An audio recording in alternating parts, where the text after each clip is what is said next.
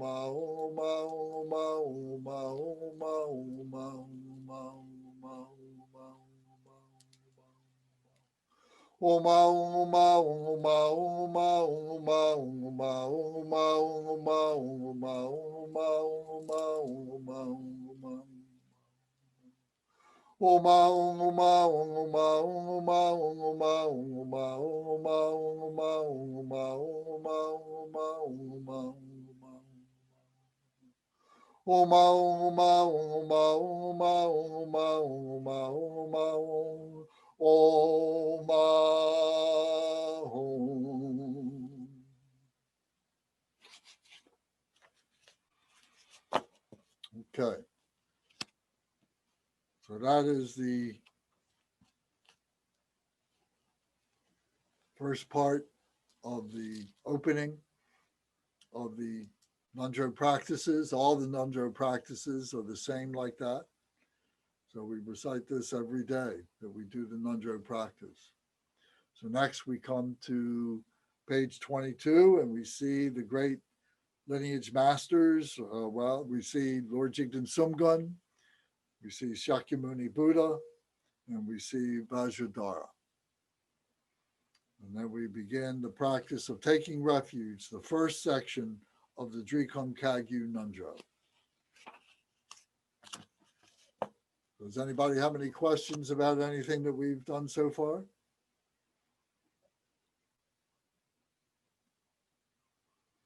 Okay. So now I forgot, how far did we get last week? Was this where we got? This is where we got to. So now this is new. So now we're on page 24, and we will recite now the benefits of taking refuge. So this you should recite every day until you become very, very familiar with it. And then maybe you don't need to recite it as much. Maybe you do it once a week, maybe once every other day, however often you need to. But this is very important to have in our minds so that we know what the importance of taking refuge is. So I shall read. It says, if the merit of taking refuge in the triple gem could manifest in form, the whole universe could not contain it. Even though attempting to describe the infinite benefits of practicing refuge is like attempting to empty the ocean with a teaspoon. There are 8 benefits as explained in the Jewel Ornament of Liberation. 1 becomes a Buddhist. It becomes the basis of all the precepts and vows. It exhausts all previous non-virtuous deeds.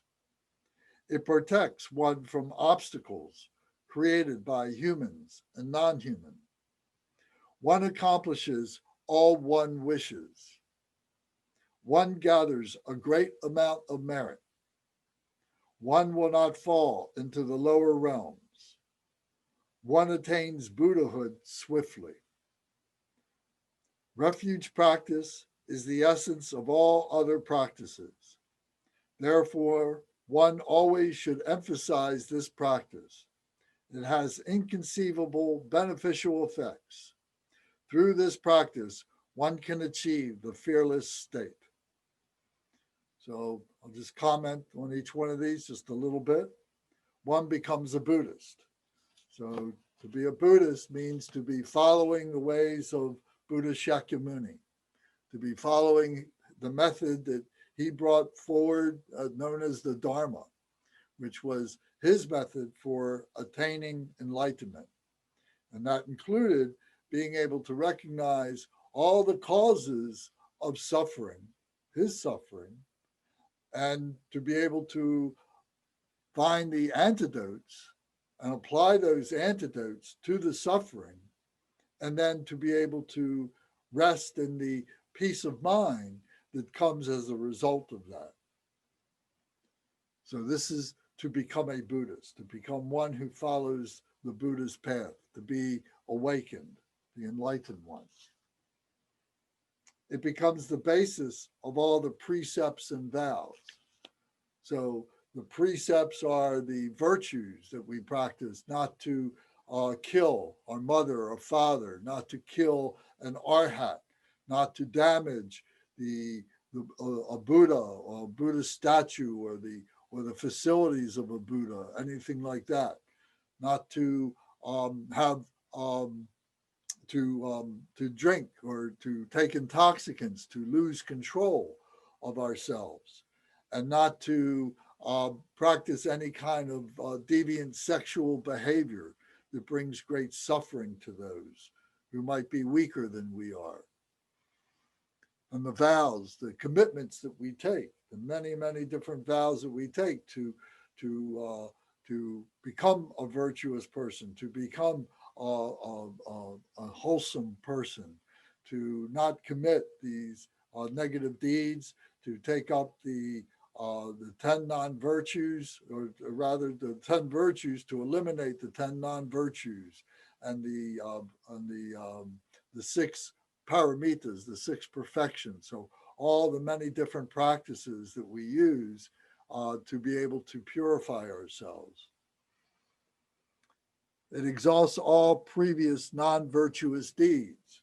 So many of us, as we are doing our meditation and as we are doing practices, things come up.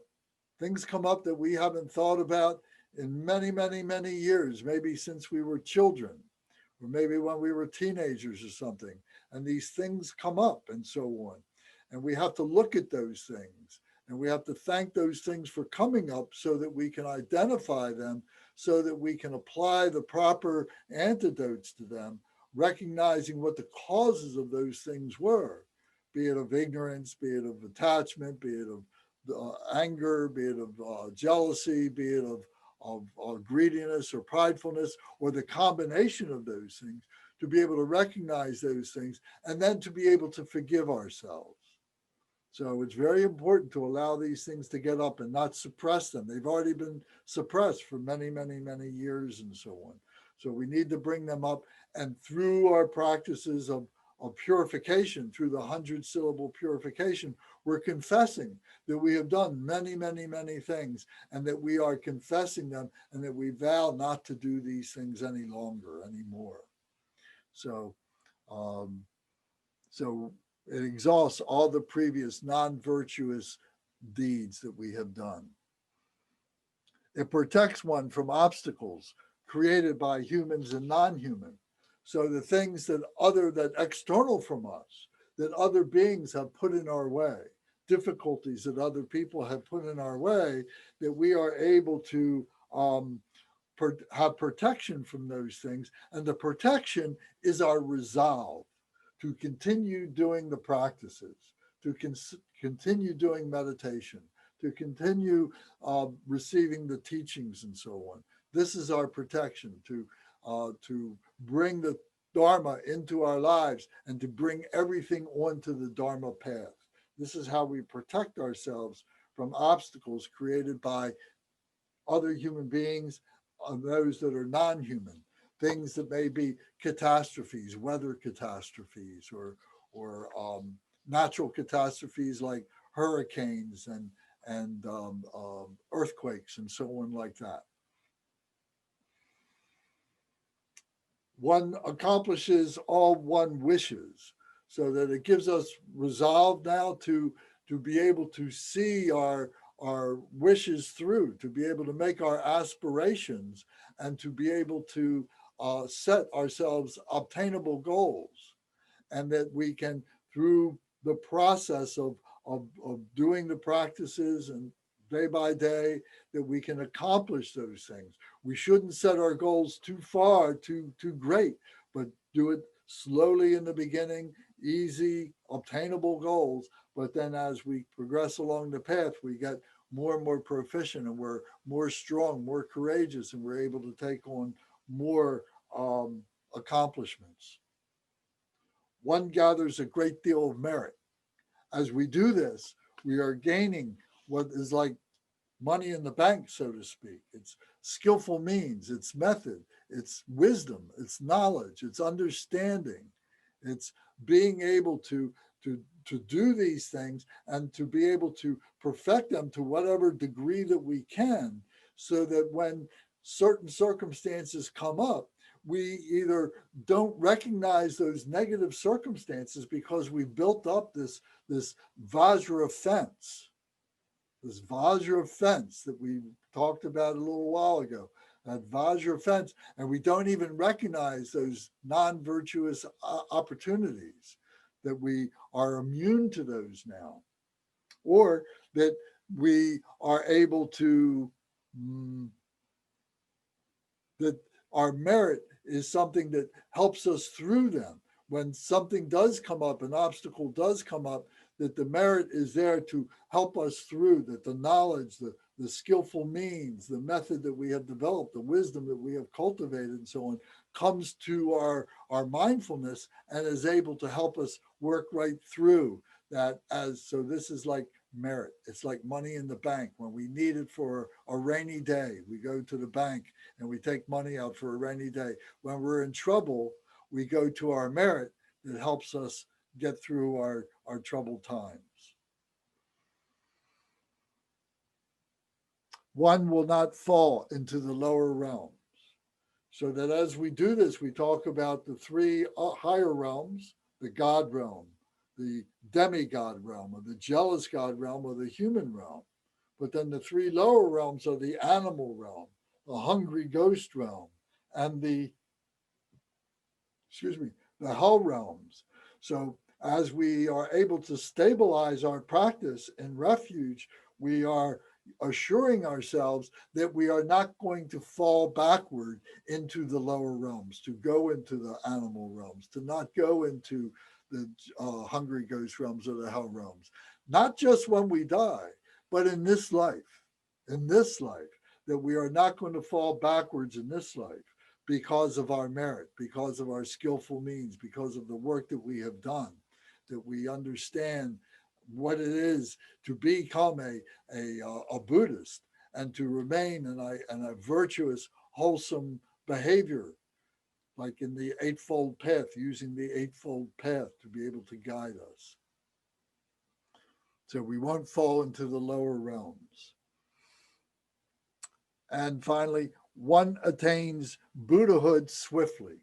That as we are doing this, we are moving along the path to enlightenment. We are moving along to the bhumis. We are moving along from a beginner to a practitioner, and from a practitioner to a yogi or yogin, and from a yogin to a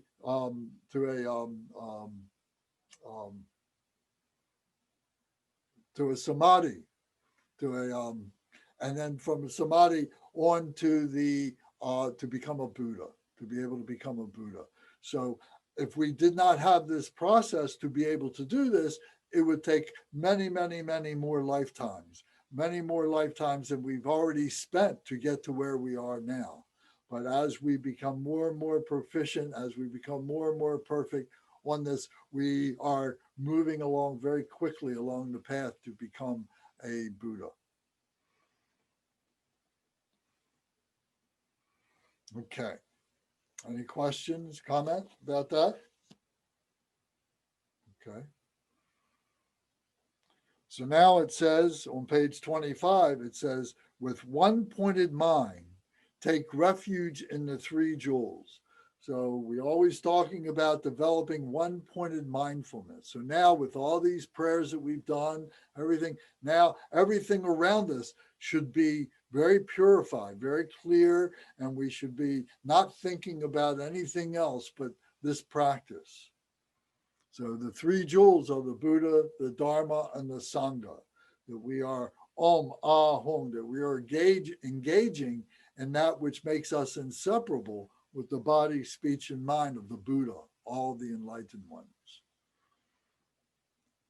So now it says, meditate, the surroundings are as inseparable from a Buddha field. In the space in front of me is a lion throne in which are a lotus, sun, and moon disk seat, in the center of which sits the kind root Lama in the form of Vajradhara with the 7 characteristics. blue in color, 2 arms, holding a Vajra and bell, crossed at the heart and gracefully sitting in the Vajra position, adorned by the silken robes and various precious jewel ornaments, and surrounded by all the lineage lamas. So if you look on the cover of the page of our 101 practice book, is a picture of Vajradhara. It's a line drawing of Vajradhara.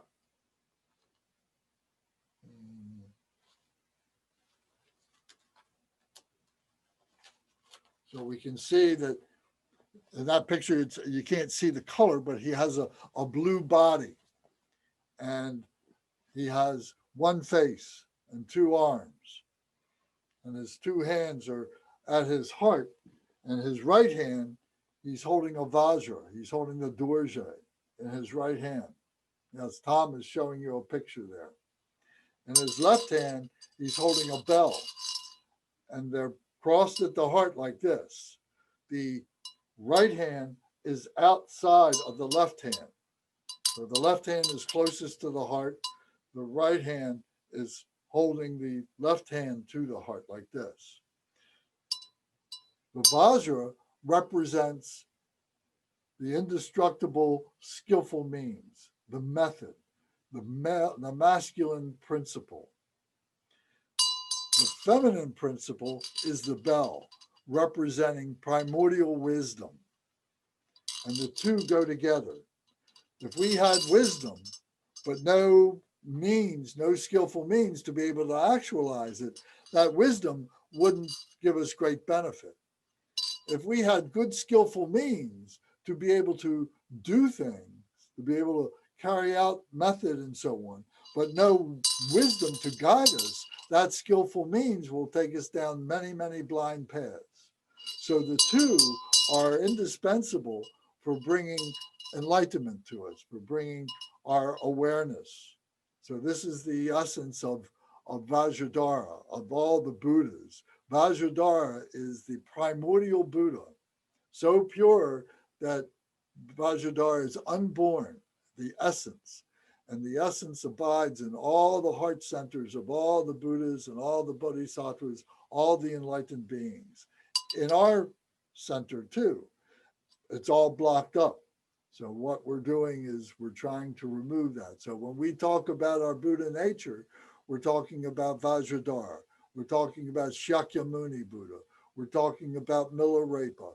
We're talking about Jigdan Sungam. We're talking about all these many, many, many beings who have had lives as human beings and who have purified themselves to the point of becoming Buddhas and so on. So Vajradhara is representing this.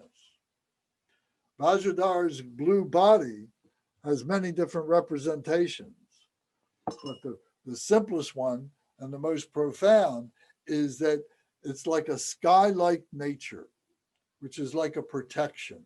Our sky is blue because it is protecting us from all the harmful radiations and so on that come from the sun.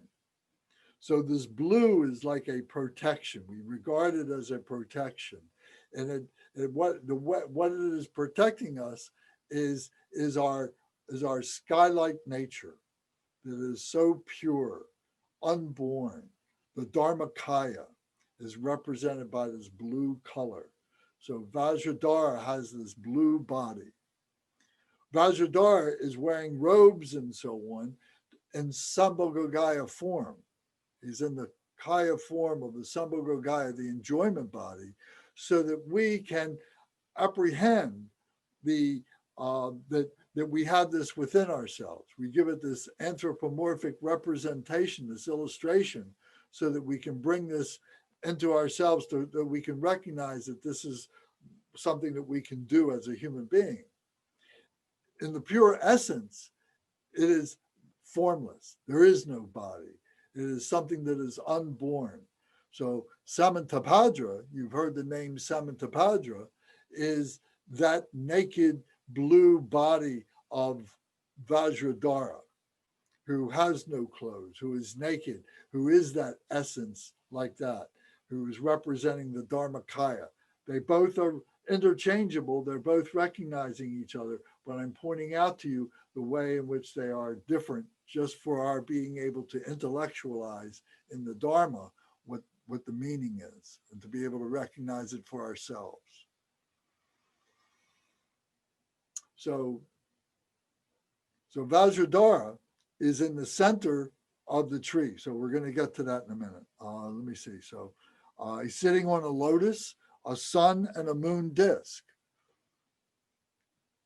He's sitting on a lion throne in the space in front of me. And meditate that the surroundings are inseparable from a Buddha field. So what that means is that we are cultivating this Buddha field for ourselves. So whether it's in the shrine room, or whether it's in your bedroom, or whether it's in some other room that you go to in your house or some other place, it could be outside, that you're visualizing that this space is a Buddha field. So in the beginning, it may be an aspiration, but we need to have that aspiration in our minds to be able to work toward it. As that aspiration becomes richer and grows more, that this space becomes a sacred, holy space, becomes a Buddha field. So in this space in front of me is a lion throne. The lion is representing the courage and the strength of the lion. So this is what is supporting the throne that Vajradhara is sitting on. And there is a lotus. So we all know the lotus. And the lotus comes from the bottom of the water, the pond, of filth, and so on. That from the seed of the lotus grows this long stem that breaks the surface of the pond, and in the atmosphere, then this beautiful lotus flower comes, which shows this purity that comes from defilement. So it is showing us that this is a human experience. It's not some kind of a divine thing that happens mysteriously somewhere through space or something like that. This is a human experience. The Buddhas were human beings. So this gives us more and more validity and more permission for us to be able to achieve this, that it is available to us all. We already have the seed for this within ourselves. So on this lotus pedestal, this lotus seat on this throne sits Vajradhara. Then on top of the lotus throne on the pedestal is a sun disk. And the sun disk is yellow in color. And it represents the wisdom, the burning hot wisdom fire, like the sun, that is the basis on which the seat of the Buddhas sit. And then on top of the sun disk is a moon disk, which is white. The sun disk is yellow. The moon disk is white. The moon disk is the cooling of that compassion, the cooling of that wisdom. So it's like the moon, it's the cooling of that wisdom. So that's the moon disk, which is showing the compassion, the method to be able to actualize the Buddha nature. So it goes back to, here is the sun, if you will, here is the heat, or excuse me, this would be the cooling, this would be the moon, and this would be the sun, the masculine and the feminine, but in a different context. So we're seeing that repeated again. So a lotus, sun, and moon disk seat, in the center of which sits the kind root lama in the form of Vajradhara with the 7 characteristics. So this is the ultimate root lama, because this is the root lama that is in all the Buddhas, including Buddha Shakyamuni, including Dipamkara, all the Buddhas that came before the Buddha, and all the Buddhas that have come after Buddha. It is the same essence that comes through all of these beings that we have within ourselves, and we are learning to discover. So the kind root Lama, who is blue in color, I explained that. He's got two arms, holding the Vajra and bell crossed at the heart and gracefully sitting in the Vajra position. So gracefully that he's showing no stress, very balanced, very comfortable, very serene. Adorned by silken robes and various precious jewel ornaments and surrounded by all the lineage lamas. So he's very comfortable and wearing all the accoutrements of being a Sambhogagaya deity. The Sambhogagaya deities are the enjoyment body, the subtle enjoyment body, the meditation deities, and so on. That as a human being, we are transcending our awareness to, transcending our consciousness to. And through them, we are learning about who it is, what our essence is, and for us to be able to attain Buddhahood, for us to become Buddha. And surrounded by all the lineage lamas. So this means all the lamas that have come from Shakyamuni Buddha, before Shakyamuni Buddha, and all the different lineages, whether it's the Kagyu lineage or it's the Galupa lineage, Shakya lineage, Bun tradition, or Shakya or Nyingma, all the different traditions surrounded by all these lamas are all surrounding Vajradhara. In front of the lion throne is the Yidam Chakra Samvara. So now, just give me a second here.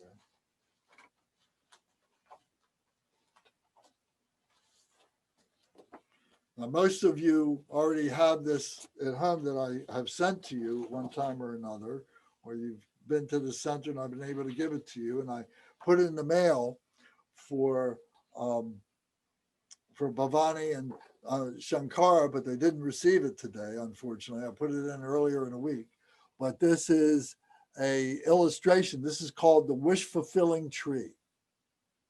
So in the center, in the very center, is blue Vajradhara, who we were just talking about. Okay, so it's this tree. There is a trunk here that is coming out of the ocean of samsara, out of the ocean. And this trunk comes up, and then all the different elements that we just went over and reviewed are here on the throne of Vajradhara. Now, in front of him, now you have to look at this image and you have to think of it as three-dimensional, that it is a real tree. So it's not just two-dimensional. And then in front of this tree, on the branches, in front of the trunk, there are branches that come out in front, branches that come out in the left and right, and branches that come out behind. So it's three-dimensional. So the branch that comes up in front is the branch where the Yidam Chakra Samvara is. It says the male and female aspects in union, whose manifestation is simultaneously appearance and emptiness. So this is a very basic Yidam Chakra Samvara, very essential in our being able to overcome our dualistic nature, to realize our non-dualistic mind by recognizing that we have the male and female, the Yab Yum is within ourselves. So through the practice of Chakra Samvara, we see how this wisdom and the skillful means come together to release this enlightenment and so on. So this is on the throne in front of us is the Yidam Chakra Samvara. Now Yidam means a tutelary deity or a meditational deity. It's through the Yidam is like the lens that we are looking through to be able to understand what all this means, the Dharma, to be able to gain experience with it. So the Yidam can be a deity that we have a particular resonance with.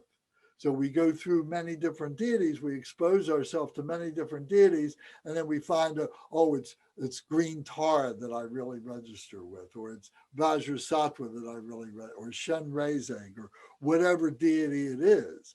And as we go along you know, in our career of understanding these, we get to the more powerful deities like Chakra Samvar and so on, and we may consider them to be a Yidam deity, if only for the time that it takes us to do a practice or a study.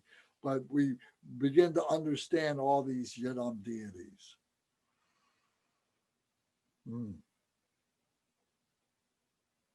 Who simultaneously appearance and emptiness. So we see ourselves, we see all this phenomenal nature, the appearance of this phenomenal nature, but we see it in its emptiness essence, in its true nature, that it is empty of its own innate nature, that it is non-existent from the point of view of the Buddha. From our point of view, it seems very real. But from the absolute point of view, from the Buddha point of view, it doesn't exist. We only conjure this up. We only recognize these things as being real. They're all just temporary. And through the figments of our imagination, we paint these stories about them. So now, at the right side of the throne, so on the right side of the tree, it says, is the assembly of the Buddhas of the three times, possessing all the auspicious signs of a Buddha, together with the 1,000 Buddhas of this fortunate kalpa. So now, if we look at the tree, so here on the right side are the Buddhas over here on this right side. So there's other illustrations. This is called the wish-fulfilling tree. There is another illustration called the lineage tree, which goes into a little bit more elaboration on this, a little bit more detail. But to keep it simple, we're just talking about this here. So these are the Buddhas. These are the 1,000 Buddhas of this fortunate kalpa.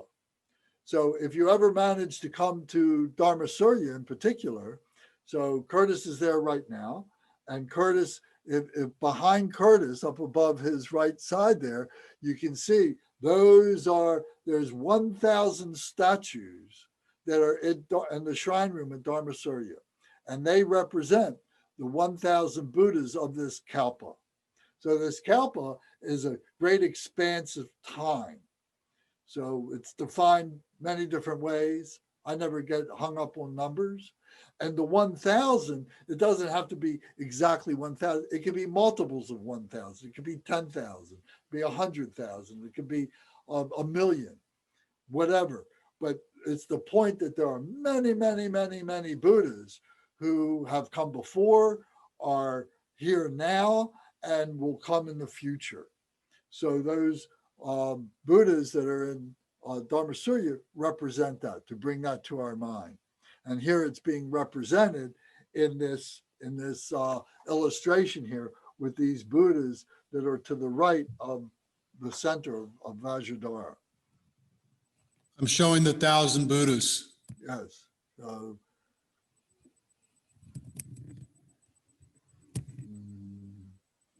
So these again are the Buddhas of the three times, all the auspicious signs of the Buddhas together with the 1,000 Buddhas of this fortunate. So they have their different mudras. They have their protection mudra. They have their offering mudras. They have their teaching mudras. And they have their meditation mudras. So those 1,000 Buddhas are all combinations of those different mudras showing their different blessings. So we recite this prayer and we have this image that is in front of us that we can look at and to remind us. So this is bringing this to our mind. This is making ourselves mindful of the lineage that we are a part of. So this is all very important. All this stuff integrates into mindfulness. So behind the throne is the Prajnaparamita proclaiming the relative and ultimate meaning of the three yanas. So behind the throne, so in this image, it may be difficult to see, but let me see here. Right around here, there are stacks of books. And if, Curtis, can you move your camera to show the books that are in the shrine room? Those orange books that are on both sides are the Prajnaparamita. This is the perfection of wisdom texts, scriptures, of the sutras, of the teachings of the Buddha. So these are the, behind the throne is the Prajnaparamita proclaiming the relative and ultimate meaning of the three yanas. So this is the teaching of all the phenomenal nature, the relative nature, and the ultimate nature of what it is to be able to accomplish, to understand, to come to become a Buddha. So it is the whole teaching of all the Buddha. So this is called the Prajnaparamita. So this is behind the throne of Vajradhara. So behind, it's like supporting. So one is to the right, one is to the left. We haven't gotten to, one is in front. So we're creating this image for ourselves, this three-dimensional image in which we are manifest. And now the last line on this page of 27 is, to the left of the throne is the assembly of the compassionate bodhisattvas surrounded by the Sangha of the three yanas. So to the left of the throne now, so over here are the 8 great bodhisattvas. So we made reference to these many times. We've talked about these. This is Shenrezig and Manjushri and the Bodhisattva Samantabhadra and Vajrapani and Sarvanarayana Vishkabin and Kasiti Garba and the Bodhisattva Maitreya and Akasa Garba are the 8 great bodhisattvas.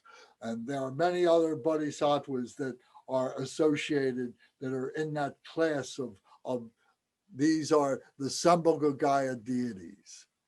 So you're holding up your text. Is there a reason for that? Okay.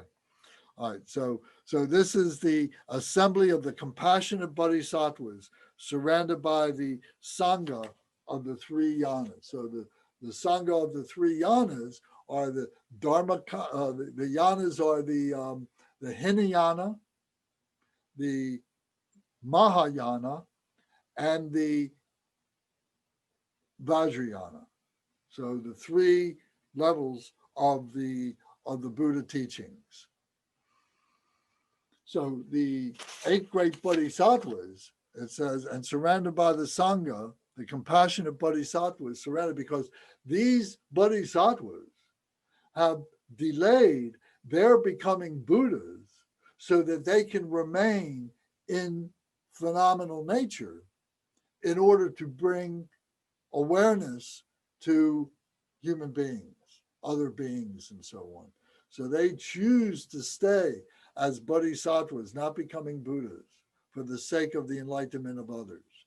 So we are on that path to be able to embody that ourselves. So these are our examples of how that is done.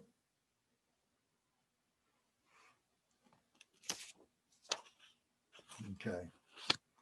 So now, page 28, at the top it says, around the base of the throne are the Dharmapalas, an ocean of guardians gathered like clouds. So around here, at the bottom of the tree, around the base, are the Dharmapalas. And the Dharmapalas are the Dharma protectors. The Dharma, we already know, is the speech of the Buddha. And the speech of the Buddha is carried out many different ways in scriptures and books and in teachings. It's taught orally and so on by the masters and so on. The palas mean protectors. So these are the protectors of the Dharma. They are the protectors who allow the printing of the books, to allow the teachers to come. Many of the teachers are Dharma palas, to be able to help build the facilities, to be able to sustain the facilities. These beings are there to be able to help do that. So they are enlightened beings. They're not Buddha enlightened, but they are enlightened to be able to help the Dharma, to bring the Dharma and so on. So we become bodhisattvas, we become Dharmapalas. And so for some period of time, we may spend a lifetime, 2 lifetimes, 10 lifetimes, whatever, being these Dharma protectors in order that we are helping other beings, while at the same time, we're purifying ourselves by doing this.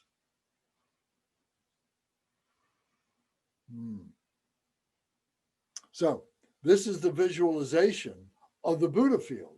So this is like the Buddha field, the Dharma tree, or the wish-fulfilling tree. So in the picture that I've sent to Bhavani and Shankara, and the picture that I have given you all, if you don't have it, you should have it. If you don't, I will send it to you. But here is a black and white, a legend that has the names of all these different Buddhas on this tree, all these different deities that are on this tree.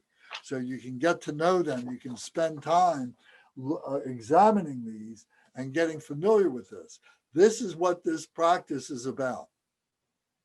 This refuge purification practice is purifying ourselves, purifying our body, purifying all the misdeeds that we've done and so on like that, and all the misconceptions that we have, and all the faulty wisdom that we have. All the thoughts are being purified by way of, here is the reality of things. This is truth. This is stuff that we need to know to be able to understand our true nature. So this is the time to do these things. And this is the time to ask questions. If you don't know, you may not have questions right this minute, but as you do your practices and so on, things come up.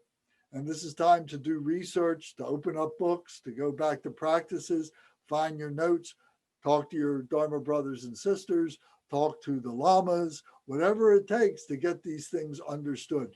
And most important of all, to meditate, to learn to meditate, to be able to discover this wisdom coming up from your heart center, this Dharmakaya wisdom coming up, this true nature wisdom that comes up in the form of bodhicitta, loving kindness, compassion, joy, and equanimity, to see that, because that's what cuts through everything. Okay. Take a little drink of water.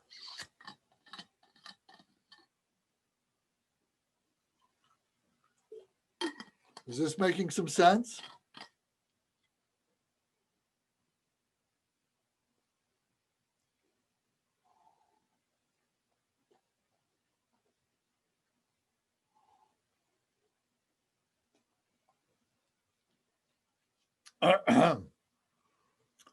Okay.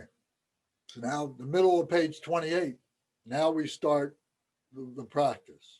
So we start now with the refuge prayer. So we say, Buddhas, Dharma, Sanghas, Yidams, and Dharma protectors, to these supreme objects of refuge, for protection from the hordes of suffering of samsara, we, all migrators, go for refuge until enlightenment is attained. So here are the 3 jewels, the Buddha, the Dharma, and the Sangha, but also the Yidams and the Dharma protectors. The supreme objects of refuge. So we just identified them as the objects of our refuge for protection from the hordes of the suffering of samsara. So I think we explained that. And we, all migrators. So we are the migrators. We are the ones who are, going through all these vicissitudes of life and all different permutations and so on. And maybe sometimes we're on the path and sometimes we give up being on the path. Maybe we've done that to get to where we are right now. It hasn't been a straightforward thing. We've been wandering, we've been meandering, we've been challenging and sometimes falling backwards and so on. So we're all migrators, but now we're making commitments to develop one-pointed mindfulness and really focus on the successfulness of getting onto the Buddha path and staying on the Buddha path. So we all migrators go for refuge until enlightenment is attained. Now, why do we do it until enlightenment? Why don't we do it after enlightenment? Well, if we're enlightened, we're already there. We become the embodiment of it. It's not necessary to do it because we are it. Now, we may achieve levels of enlightenment. We may have glimpses of enlightenment, but that doesn't mean that we are stably enlightened. We have had realization. We may have had some experience. We may have some understanding. But until we are such that we have no negativity, that we are pure virtue, that we are pure love, that we are pure bodhicitta, until that point, we continue in this refuge, taking refuge. But once we attain that stable enlightenment, we then become the embodiment of that. So it's an important distinction, something important to know. And in several of the different prayers we recite, it refers to, until I attain enlightenment, I will continue on this path. So this is the reason why.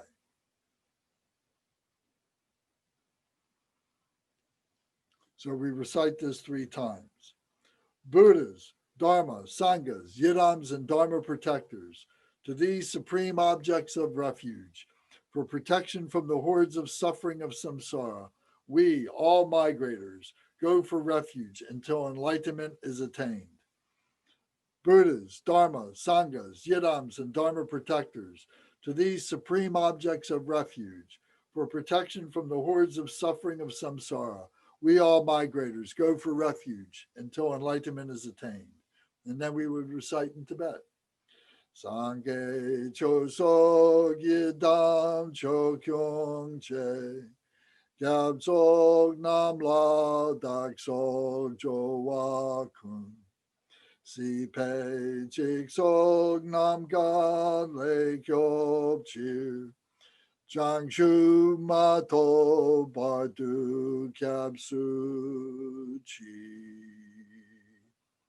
So we will recite that 3 times, or as many times as you want. If you want to do it a mile around, that's perfectly fine. You want to memorize this, it's perfectly fine. Remember, you're going to be doing these things, tens of thousands of times to get to the part where we start doing the recitation of the mantra for the practice. So we're going to do this many, many times. So there will come a time that you will memorize this. If you have committed yourself to doing this, you will memorize this. It will just come along naturally. So now page 29. I rejoice when all sentient beings are happy and free from the samsaric suffering and swiftly attain ultimate Buddhahood. For this purpose, from now on until I achieve enlightenment, I will follow the path to the ultimate goal. So this is a statement of bodhicitta. So we do the short refuge prayer, that we do in our opening prayers. These prayers are a little more specific. After we do the short refuge prayer, then we do the 4 immeasurables. Now, this is the same prayer for bodhicitta, but a little bit more specific. I rejoice when all sentient beings are happy and free from samsaric suffering and swiftly attain ultimate Buddhahood. For this purpose, from now on until I achieve enlightenment, I will follow the path of the ultimate goal. So this is a bodhicitta, a bodhisattva declaration, a prayer for bodhicitta to become a bodhisattva. And then we will recite in Tibet. Jokun de den dugnel drewadan, nor du la me to pa da gyawe, De chid den ne chang shu ma to par. Ne pe don chog lam la jog par ja. I'm doing it with a melody, which is fine. If you want to just chant it, it's fine too.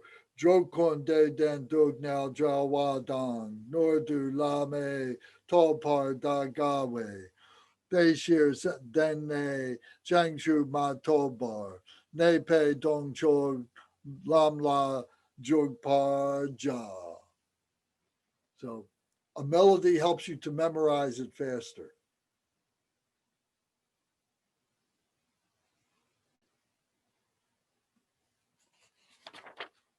Okay, any questions then?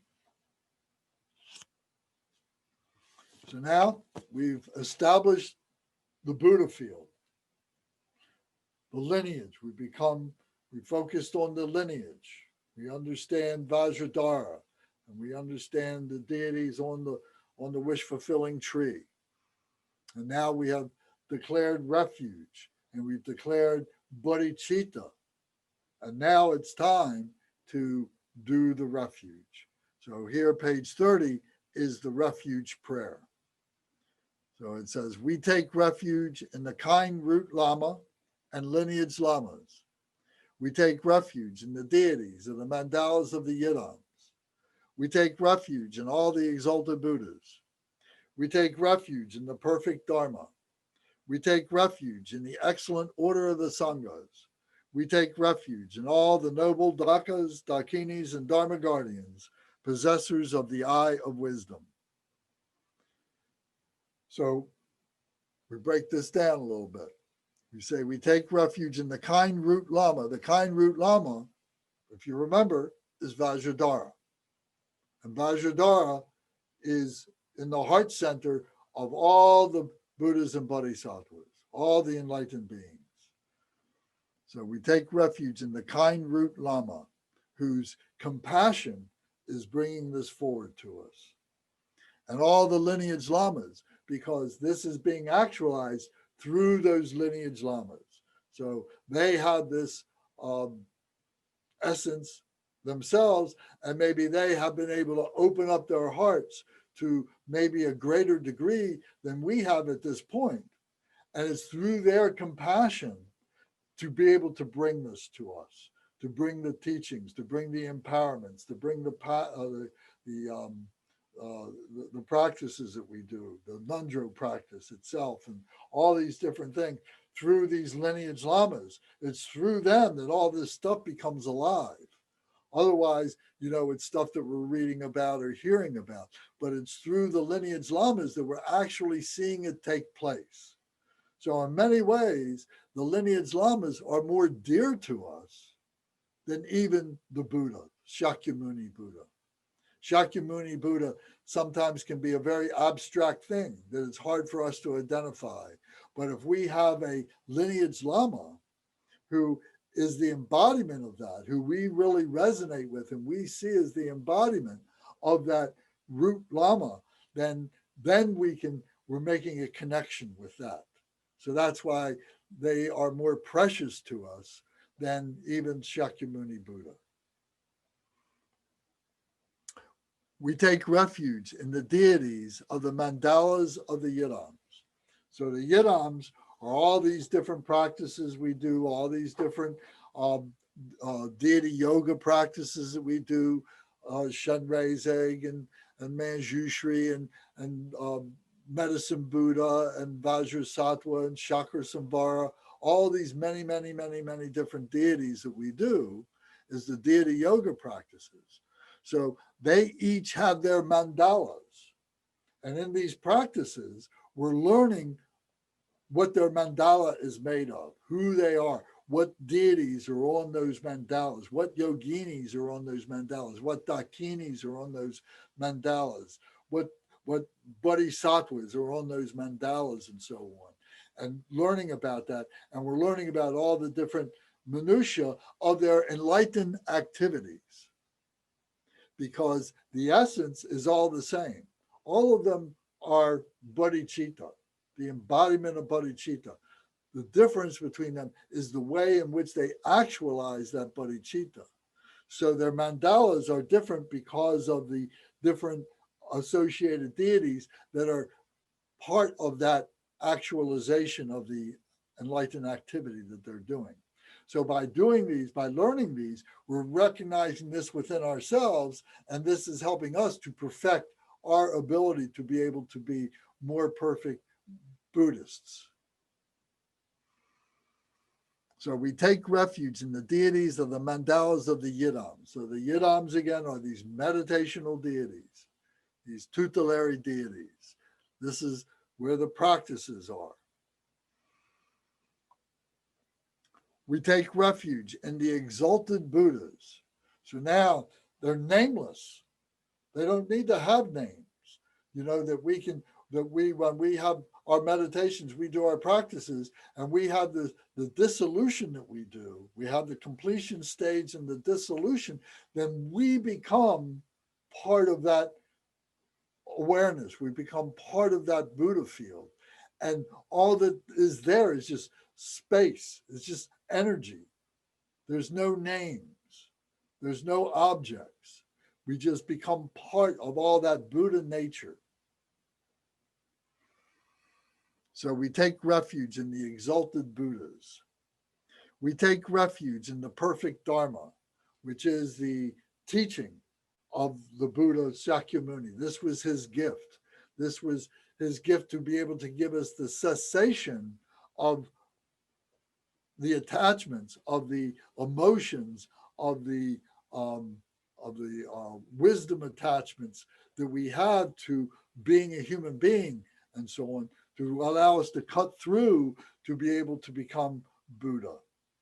So we take refuge in the perfect Dharma, the voice, the speech of the Buddha, the teachings. We take refuge in the excellent order of the Sanghas.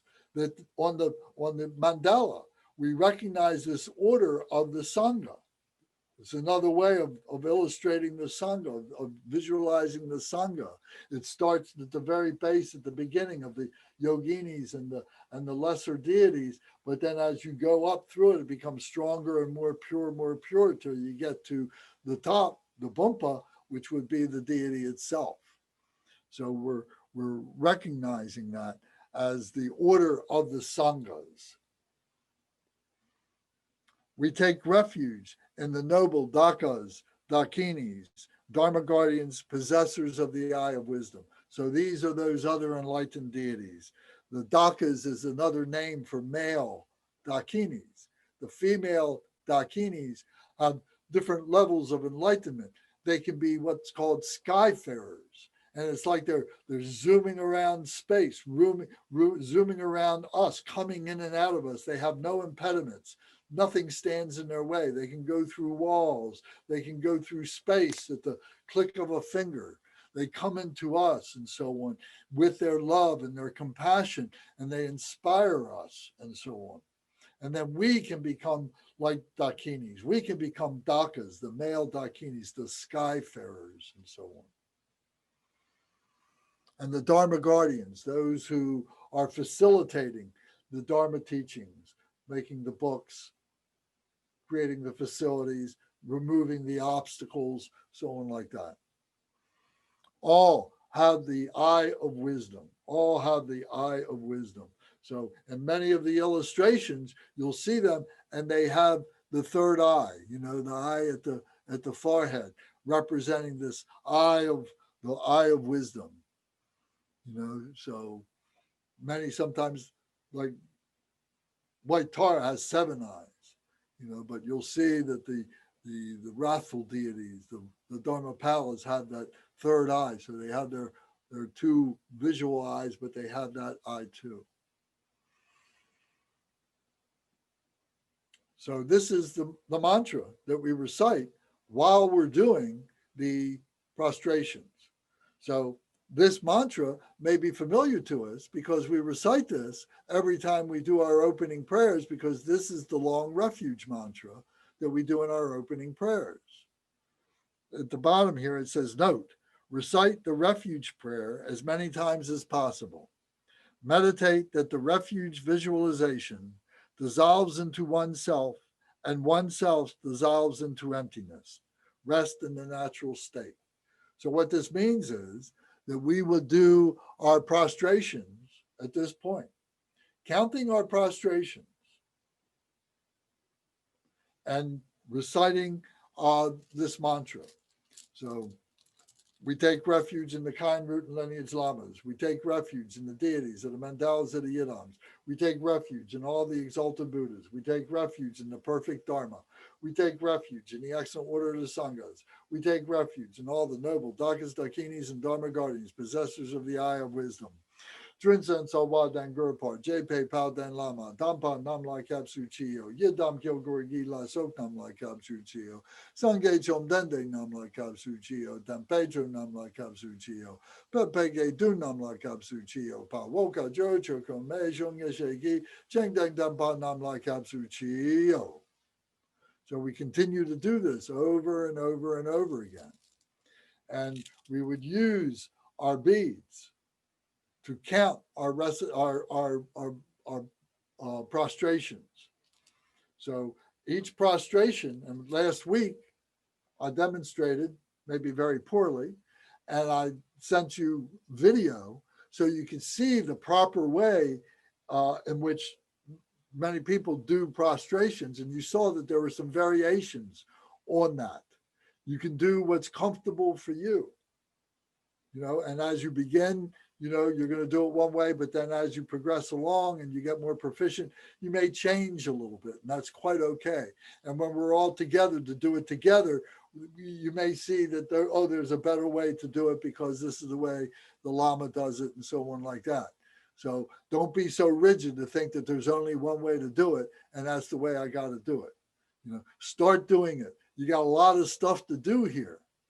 The first 10,000 is the most difficult because you're learning how to do all this. Now, you may decide that you don't want to do this at all, and that's fine too. But the purpose of this is to be able to acquaint you with it, to introduce this to you, and to be able to give you more purpose in the practices and in the teachings that you do avail yourself of, to see that there is this process that's in place. And this is a step along that way to be able to make a commitment to do something like this. So back to the method, back to counting. So each bead becomes a prostration. So, on the Tibetan beads, you may notice that there are these counters. There's 108 beads. You're all familiar with that. But on the Tibetan beads, many of the Tibetans will use these counters, and they will section these. I have mine. I've got 20 beads, and in the other direction, I've got 10 beads. So there's a counter marking 10. There's a counter marking 20. So if I say to myself, okay, I'm going to do 20 prostrations, then I don't have to think about, if I counting 20 beads, I can just keep using the beads till I get to this counter, and then I know I've done 20 or 10, something like that. If I want to do the whole thing, I can go through and know that 108. On these counters, there's two counters. One is a Vajra. I may not be able to see it. One is a Vajra, a little bell. And it's got these little sliders on it. So that each time I do a mala round, I do 10 mala rounds. Now I can take my counter and I can pull one of these little beads down and it will stay there saying, okay, I did 10 malas. And now I continue until I do the next mala round, which is another 10. And that's another one of these little sliding beads, and that becomes 20. So I can count my mala rounds that way. And then when there's 10 of these little sliding beads, when I get to that means I've done 10 mala rounds. Now I can come to the other counter, which has a bell, a little bell on it. And it's got the same counters, but this time I take the first one and say, okay, that was that becomes 10 of these. So that was 10 mala rounds. I can slide this one back or work backwards either way and do that until I do the next time. And then I come over here like this. So this is a way of keeping track of either your mantras as you're doing your Didi yoga recitations or you're doing your prostrations, something like that, to be able to keep track, because it's important to count your accumulations. In sports, they say you're not a professional until you start keeping score. And the same thing is true with this. You're not a real practitioner till you start keeping track of your accumulations. Otherwise, you're saying, oh, yeah, I did 50,000. I must have done 50,000. Sure, I did 50,000. Yeah, I did that, Or I did 100 prostrations today, but maybe it felt like 100, but maybe it was only 20, So it's very easy for us to fool ourselves. But by keeping score, by keeping track, we're keeping ourselves honest, and we're making a challenge, and we're attaining the challenge. We're attaining the goals. So it's very important to do this. There are other methods of being able to keep track. One of them is I use little stones, and I got a little bag, and I've got 25 stones in a bag, or 20 these little stones in a bag, not much bigger than this right here.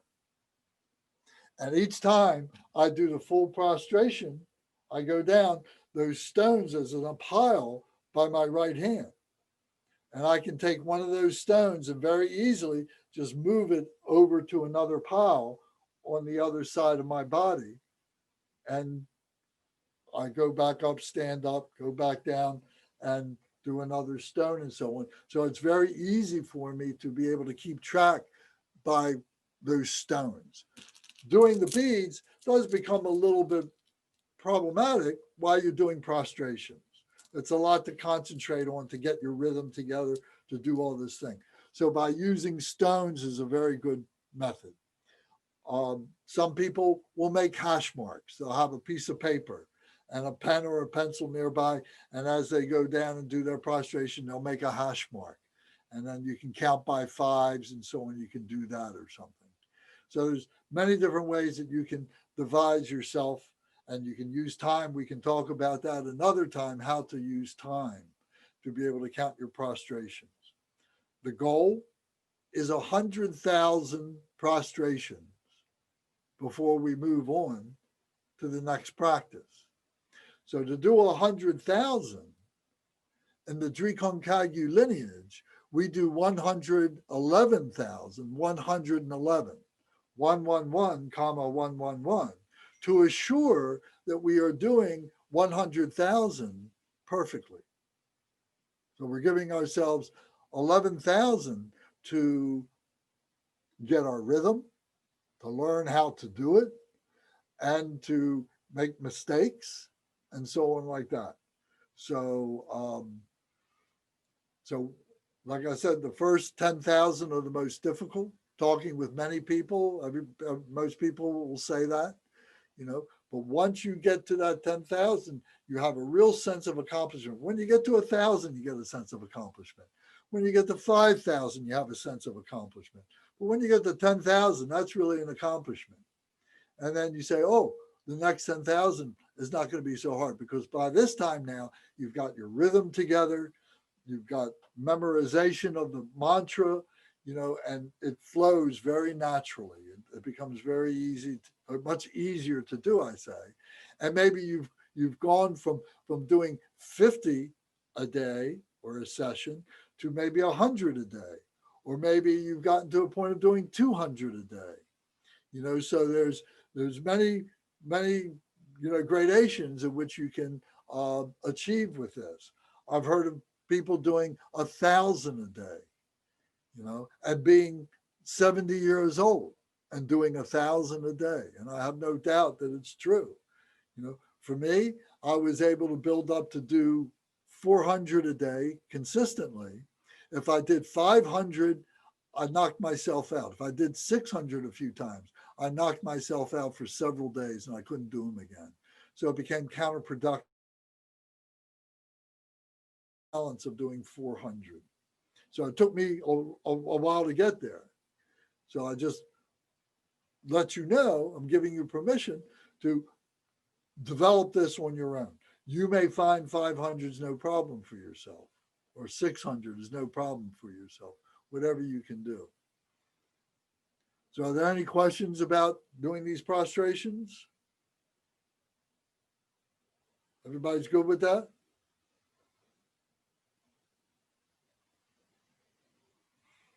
Okay.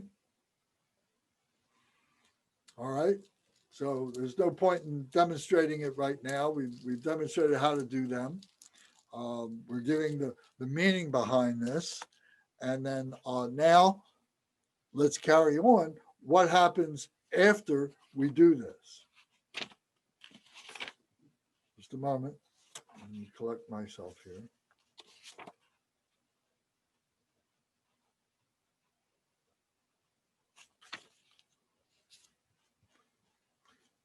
So now we can come and sit down after we've done our accumulation for the session. So whatever it is, 20, 25, 100, whatever it is, we sit, we're going to be out of breath.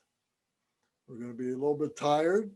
Our mind maybe is going to be a little bit, out there, and this is a perfect time to collect your thoughts, collect yourself, and you're going to be buzzing because you've been reciting the mantra at the same time. It's imperative as part of the practice to be reciting the mantra at the same time that you're doing the prostrations. So like I've said, it's developing your rhythm and being able to do this. So it takes a while to develop that. So you're going to be buzzing from that. So you come back to your cushion and you sit and you can get into the proper position of Vajranyana, the 7-point meditation position, and you can do a meditation. Just allow yourself the ability to be able to just visualize the hum at your heart, the dorje at your heart, to visualize the bell and dorje, if you wish, Vajradhara at your heart, and that you are just becoming inseparable with that. And just rest with that. And just have a meditation and just being able to liberate yourself from any thought, any concerns coming in. And any thought that does come in goes away very quickly because you've really got a buzz going. And your body is very relaxed now because where it's trying to relax from all that exercise. So it's very easy to get that blissful feeling, to get that awareness of peacefulness, and to abide with that for as long as you can. Then, when you come out, when you're ready to end that meditation, now you come to page 32. And now we are visualizing once again the Vajra fence. Now, if you recall, we did the Vajra fence, and all the Dakinis or the yoginis were all facing in towards the center, making offerings to the Buddhas and Bodhisattvas that are in the heart center. This time, we're making the Vajra fence, or we're visualizing the Vajra fence, that those same Dakinis now have turned around and are facing the outside. And they are all looking outside, standing shoulder to shoulder, very compact together. Nothing gets between them. This is the Vajra fence, the indestructible wisdom fence. Nothing gets between them. And now they are there to protect all those who come to the Vajra fence and to protect your purity that your resolve, your practice that you have cultivated by doing this practice. So they're protecting you, but they're also allowing those to come to protect them. And if there is any negativity that is coming in from outside, they are there to protect your heart center, that awareness that you develop from any negativity. So we recite again as we hold our right hand at our shoulder in this protection mudra like this. And we recite Om, the same Sanskrit alphabet. Om, a, I, u, ri, li, o, ang, kaka, gaga, na, za, na, ta, da, na, ta, da, na, papa, baba, ma, yawalawa, sa, ka, saha, kriya, soha. Om, a, I, u, ri, li, o, ang, kaka, gaga, na, za, na, ta, da, na, ta, da, na, papa, baba, ma, yawalawa, sa, ka, saha, kriya, soha. Om, a, I, u, ri, li, o, ang, kaka, gaga, na, za, na, ta, da, na, ta, da, na, papa, baba, ma, yawalawa, sa, ha, kriya, soha. So we do that, visualizing those dakinis, protecting like that. And now we recite again the mantra of interdependent origination. Om Yudama Hetu Prabhava, Hetu Tekan Tadagato, Hea Watatata, Takanso, Yunarada, Ebamwadi, Ma Shumani, E Soha. Om Yudama Hetu Prabhava, Hetu Tekan Tadagato, Hea Watatata, Takansa, Yunarada, Ebamwadi, Ma Shumani, E Soha. Om Yudama Hetu Prabhava, Hetu Tekan Tadagato, Hea Watatata, Takansa, Yunarada, Ebamwadi, Ma Shumani, E Soha. All phenomena excuse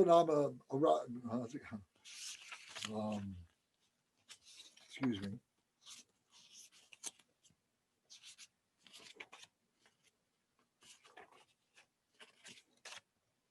All phenomena arise from causes. Those causes have been taught by the Tathagata. Their cessation too has been proclaimed by the great ascetic, the Shamaniye Soha. So we recite that 3 times. So mindfulness. This is the mantra of interdependent origination. So in a few weeks, we're going to be studying this in our Buddhism 102 class on Saturday night. So that's one of the things that we got coming up very soon. As soon as we're going to finish the Jewel Ornament Liberation. So we're going to examine this. So it's a very important prayer. Then after that, then we recite the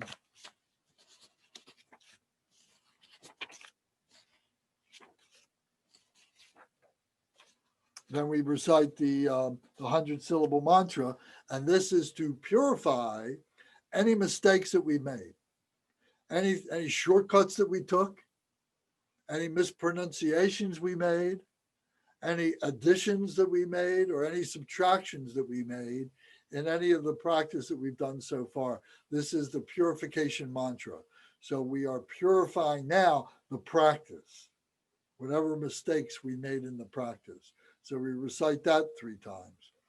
Om Vajrasattva Samaya Manu Palaya Vajrasattva Teno Vajrastadredo Mebawa Suto Kayo Mebawa Supo Kayo Mebawa Anurektu Mebawa Sara Siddhi Me Prayatsa Sara Karma Sutsu Me Sitsantri Akuru Hong Ha Ho Bhagawan Sara Tada Gata Vajrabame Matsa Vajribawa Maha Samaya Satwaha Om Vajrasattva Samaya Manu Palaya Vajrasattva Teno Vajrastadredo Mebawa Sutokayo me bawa, Supokayo me bawa, Anurektu me bawa, Sara Siddhi me prayatsa, Sara karma sutsu me, Sitsantriya kuruhum, ha ha ha ha ho bhagawan, Sara dada gata bajra bame mansa bajri baba ma samaya satwaha. English. Om Bajra Sattva Samaya. Help to protect my vow to purify myself. May you remain firm with me. Grant me the complete satisfaction. Grow with me. Be loving towards me. Grant me the attainments to master the powers beyond body and nature. Show me all the deeds of body, speech, and mind. Make my mind heart good, virtuous, and auspicious. Revel in the bliss of the four joys, O Blessed One, who embodies the essence within me. Do not abandon me. Grant me the realization of the indestructible nature. Make me one with you. Thus I signify my unity with non-duality. Then, now we come to, wait a minute. Got myself. Sorry.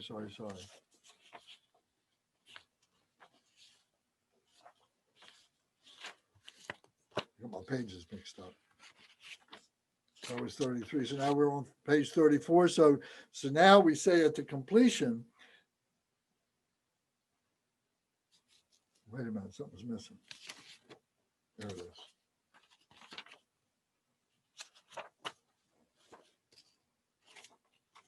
Oh, my bad.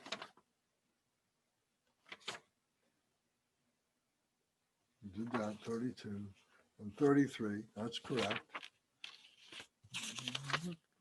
How did I get here?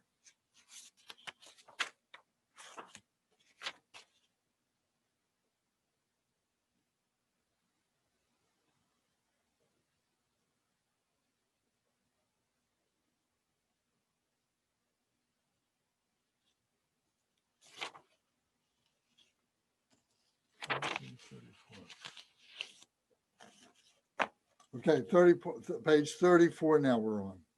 So it says at the completion of the practice, now we recite Tayata, Pensadriva, Abodhanaya, Soha. So this should sound familiar to you because we recite this when we're reciting the the brief practice for Sukhavati at the end of the Amitabha prayer. The brief prayer to be reborn in Sukhavati, Dewachan. We recite this. Tayata, Pensadriva, Abodhanaya, Soha. Where is...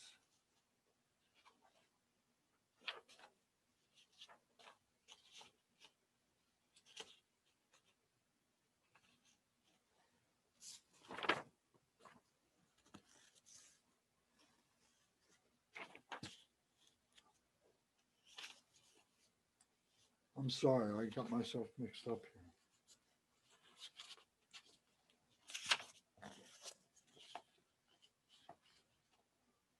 This is the problem with page text. The pages get out of order pretty easy, don't they?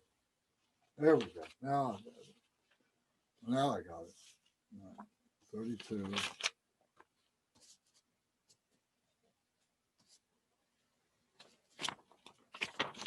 $33,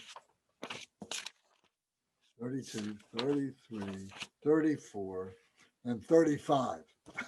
Sorry, that's what I was missing. Okay. So now we see 34 is the last page of the text there, but now I've taken and translated these mantras here.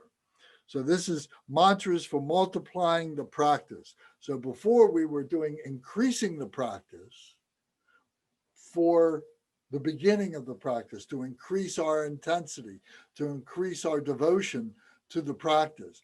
Now we are doing increasing mantras to multiply the practice, that we keep coming back and doing it over and over and over and over again. So this first mantra is Dayata, Pensadriva, Avabodhanaya Soha. Dayata, Pensadriva, Avabodhanaya Soha. And we repeat that 7 times. Now in English, this is very important. It says, this is it. The Buddhas and Bodhisattvas are the 5 families in the 3 times who have destroyed all defilements, lead to equipoise of the enlightened mind. This is the essence of the deity yoga. This is why we do the deity yoga, because these Buddhas have destroyed all the human frailties, all the human concepts, all the human attachments, all the emotions, all the mental misconceptions have all been destroyed by the Buddhas. So they've destroyed all these defilements, and they lead to the equipoise of the enlightened mind. So through them, through their example, through our being able to make ourselves inseparable with them, even if for just a moment while we're sitting on the cushion, teaches us, shows us what it is to be Buddha. So that's the meaning of this mantra. Really important. Teata, this is it. The Buddhas and Bodhisattvas are the 5 families. So we should know the 5 families of the Buddhas. And the 3 times, we should know the 3 times, who have destroyed all defilement, lead to equipoise of the enlightened mind. So by doing these practices, by doing these deity yoga practices and everything, we're practicing to become the Buddha.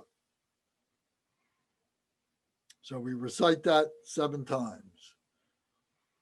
And then we say, Om Ru Daru Muki Muki Soha. Om Ru Daru Muki Muki Soha. Om Ru Daru Muki Muki Soha. So we repeat that 7 times. And the meaning of that is the enlightened body, speech, and mind of the peaceful and wrathful deities is Buddha.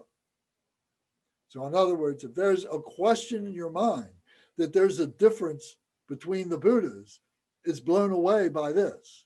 They are all the same. It's all the same. It's the same essence. The enlightened body, speech, and mind of the peaceful and wrathful deities is the Buddha. It's all the same. Then we say, Om Dari Dari Ben Dari Soha. Om Dari Dari Ben Dari Soha. Om Dari Dari Ben Dari Soha. We say that 7 times. And here it says, the body, speech, and mind of the Buddha is the cause for enlightenment of all sentient beings. The body, speech, and mind of the Buddha is the cause for enlightenment of all sentient beings.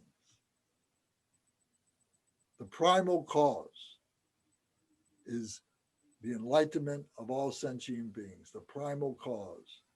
So when we're going Om Ahom, and we want to be the body, speech, and mind, inseparable with the body, speech, and mind, we want that to be for the benefit of all beings. That's what it is to be Buddha, to do this for the benefit of all beings. And then the last one is Om Hanubasha Bara Hridaya Soha. Om Hanubasha Bara Hridaya Soha. Om Hanubasha Bara Hridaya Soha. And we say that 7 times. And that means the bliss and strength in the heart center of the Buddha is equipoise. The bliss and strength in the heart center of the Buddha is equipoise. So by the time we come all full circle with this, now we're sitting there in this real peaceful way, and we're feeling this strength. We're feeling this blissful feeling.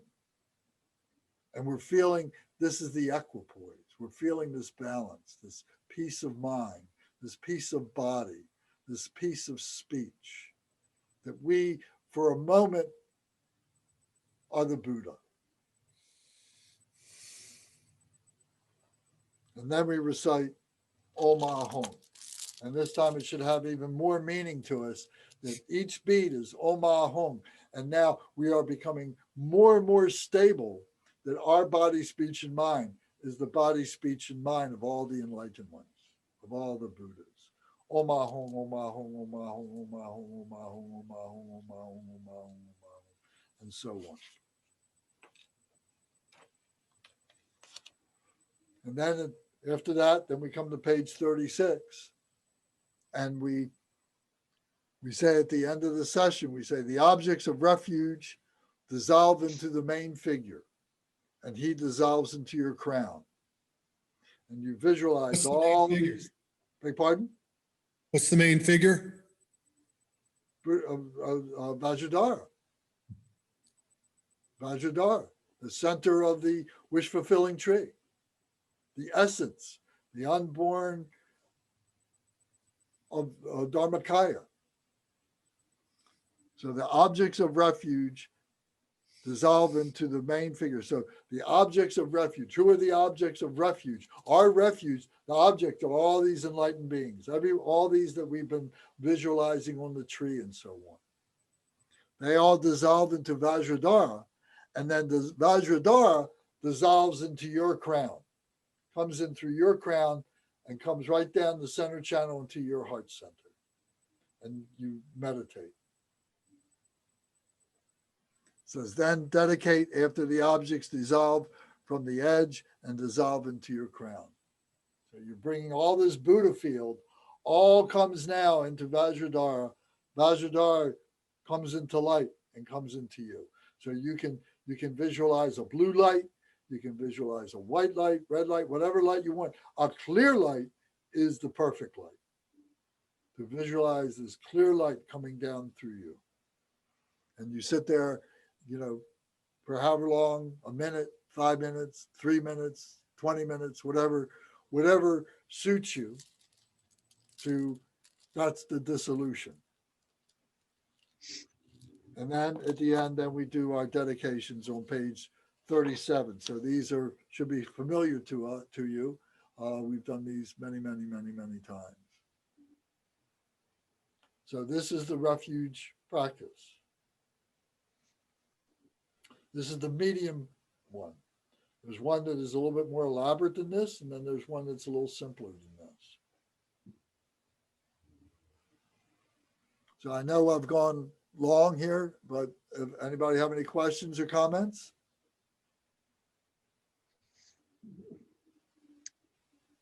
Thank you. You're welcome.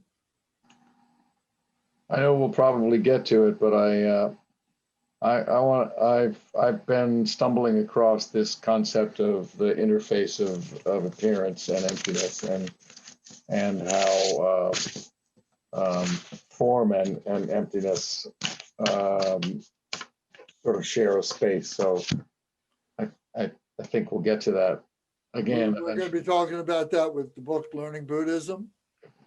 So it's not a 2-minute answer. So we will get there. So stay tuned. And it's not unusual to have that kind of a question at this point because we're all beginners, and this is the purpose of this, is to be able to tweak all those things that we've heard about, things that we've read about, things that maybe we've said and practiced, but we don't quite understand yet. They need to be purified. So it's perfectly natural to have these questions.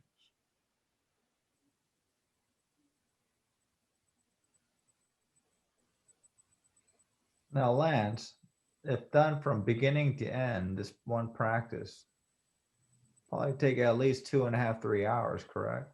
Well, it depends how many prostrations you want to do. And the meditation? Depends how long you want to meditate. Yeah, it's not a short little practice. No. No, this is not the kind of practice that you take shortcuts with. Oh, no. I mean, you can do prostrations and you can recite the mantra, but if you haven't developed one-pointed mindfulness, then it's a physical exercise for you. But if you've developed one-pointed mindfulness, in other words, if you say you do this first thing in the morning and you set up, but then you take a break, you say you do 100 prostrations and then you go and have breakfast.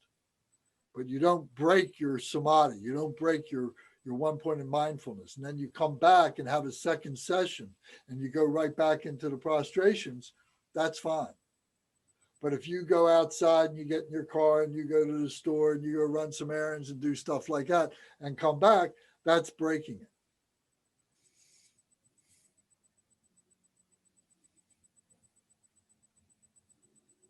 Does that make sense? So I got to ask Adrian and Amanda about this, because maybe this is the first time that I've done this with you.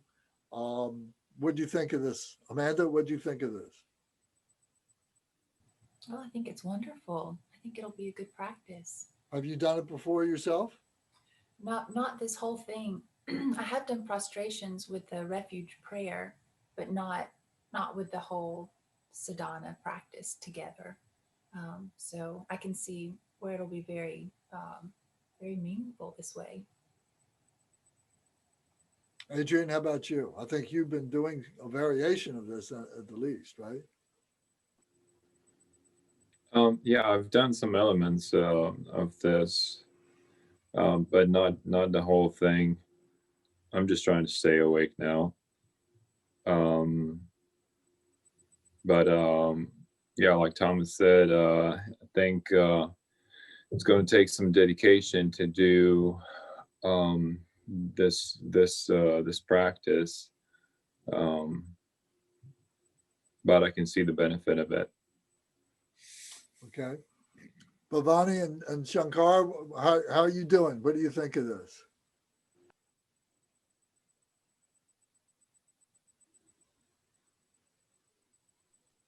I think it's a really beautiful practice. I can see that it would take a while to work up to it,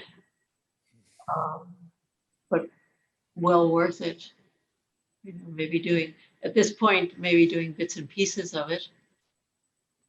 Yeah, doing the increasing mantras, and that would normally be part of any sadhana that we do. So taking those and if just using those, just doing those with other practices is perfectly fine. That's the way it should be done. Okay. So you can do that. I worked on doing some prostrations the other day, but unfortunately with my ankle problem, I can't do it from standing. I had to do it from sitting. And that's fine. But it was still a nice thing to do. Yeah. Gary, how about you? I know this is landing on you like a ton of bricks for the first time. Well, I did go to the basement and do prostrations. I tried to do the full prostration, but I decided to opt for the just going down to the knees and putting my head on the floor because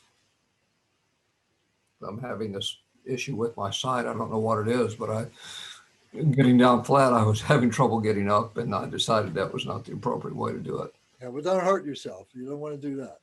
No. Okay, but you understand my point about even if you're just going to recite this and just do prostrations like this, you know, it has benefit because you're learning the meaning. You're developing one-pointed mindfulness. You know, you're doing the increasing mantras and seeing how important that is for two reasons, you know, to increase the practice and to multiply the practice. Shankar, did you have anything that you want to add? I'm afraid he's fallen asleep, Lance. Okay. All right, good. Okay. He's in Does anybody- samadhi. Huh? He's in samadhi. All right. Does anybody else have anything? Curtis, I didn't pick on you, and Michael, I didn't pick on you because I know you guys have both done this, you know, with us, you know, many times before. But do you have any comment? Oh, I've been exposed a couple of times. I went to the center, so I've probably done the practice. I didn't go every Saturday, but I've probably done it about 5 times. And this is it's a good time for me to have banked some teachings in between the last time that I did it and this pass through. So I'm I'm looking at it from a wiser perspective and a more appreciative perspective. Okay. How would you like to proceed? Would you like to do this for another week or a couple weeks or a month, or would you like to move on and we'll do the Vajrasattva practice next whenever you are ready to do it? And we'll just do these two, and I'll talk about those. So, but So what do you think? You want to do this next week? Yes. Or you want to go into something else? This next week. Okay. All right. All right. So we'll do this again next week and we'll take a vote and see if we want to keep doing it for a little while and develop something. The more we do it, the better it gets, the easier it gets, the more enjoyable it gets. And so when the more benefit there comes. So I think that's good. Thank you. By the way, Lance, is there another Pesci for the Vajrasattva practice, or do we use the Deity Yoga booklet? There is a different one and I will have to make that available. I'm glad you reminded me about that.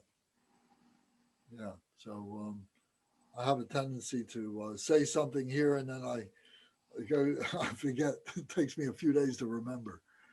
You keep the balls in the air pretty well, Lance. Oh, thanks. All right. So now I know it's late. So why don't we go to page 41 here in this page of text. This is the Karma prayer. And we'll recite this and then the next, the dedication prayer that comes after that. So we'll recite this together. Page 41. By the virtues collected in the three times, by myself and all beings in samsara and nirvana, and by the innate word of virtue, may I and all sentient beings quickly attain unsurpassed, perfect, complete, and precious enlightenment. May the teachings of the great Trikampa Ratna Shri, who is omniscient, Lord of the Dharma, master of interdependence, continue and increase through study, practice, contemplation, and meditation until the end of samsara.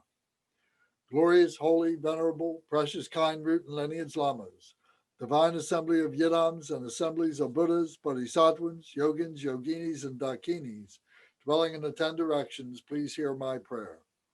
May the virtues collected in the three times, by myself and all sentient beings, in samsara and nirvana, and by the innate word of virtue, not result in the 8 worldly concerns, the 4 causes of samsara, or rebirth as a Sravaka or Pratyeka Buddha.